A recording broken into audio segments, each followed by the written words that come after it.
Hello ladies and gents, this is Kano from the Gamer Section and I'm back with another review. For today's review is on Ground Zero for the Xbox Series X and S, PlayStation 5 and PC.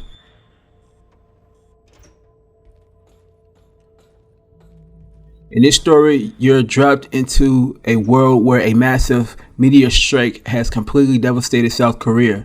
2 months later, I find it interesting how this game shifts focus as the dust settles and the air becomes breathable again. You've actually followed an elite Korean operative and her Canadian partner who are sent in to actually investigate what's left behind.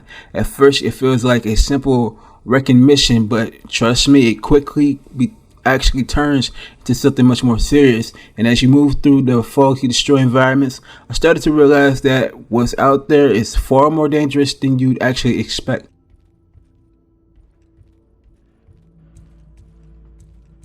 I really like the presentation to Ground Zero. It's actually an old school to the max, and I think it's very dope.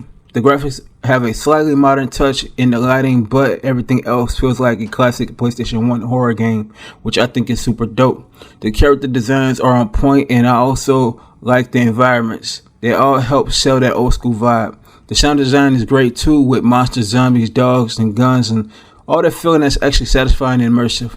I love how the music sets the tone with the horror aspects to it, keeping you on edge throughout the game. Performance-wise, Ground Zero runs at 60 frames per second, but I noticed it can be unstable on the PlayStation 5. Even with that, I think the game looks, sounds, and feels amazing, and the old school style really works in its favor. It's clear that the developers wanted to pay homage to classic survival horror games, and I think they nailed it with this one to a degree.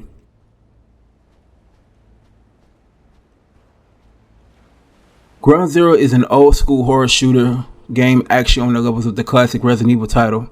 As you play, you face terrifying creatures hiding in the dark corners of Busan, all mutated from the aftermath of the impact. I found myself pulled into the mystery because you're not just surviving, you're trying to understand what really caused the disaster and why these tense, strange growths have taken over the city.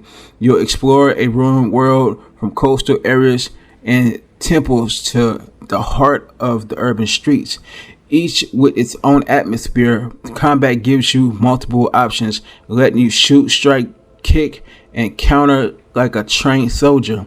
The better you perform, the more you're rewarded. With points, you get to upgrade your gear and improve your survival. I also like the large boss encounters, which really test your skills and keep the tension high. It also feels like a love letter to Silent Hill as well, and other retro survival horror games with extra content to actually unlock, including outfits, bonus modes, and hidden endings for those who want to fully dive in.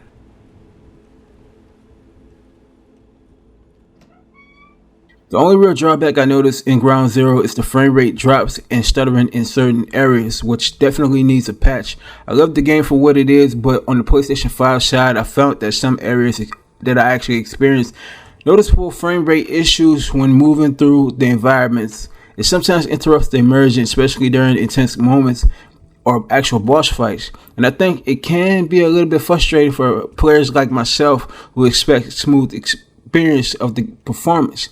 That said, these issues don't completely ruin the experience, and the game still looks and plays great. But overall, I really hope the developers patch these areas so that the game feels fully polished and more enjoyable for everyone. Even with these technical hiccups, I still had a lot of fun, and I think the core experience is strong.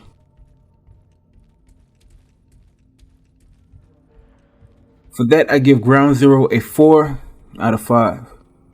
Thank you for tuning into the best place for independent gaming journalism, and that's the Gamer Section. Be sure to hit the like button on the video and please subscribe to the channel.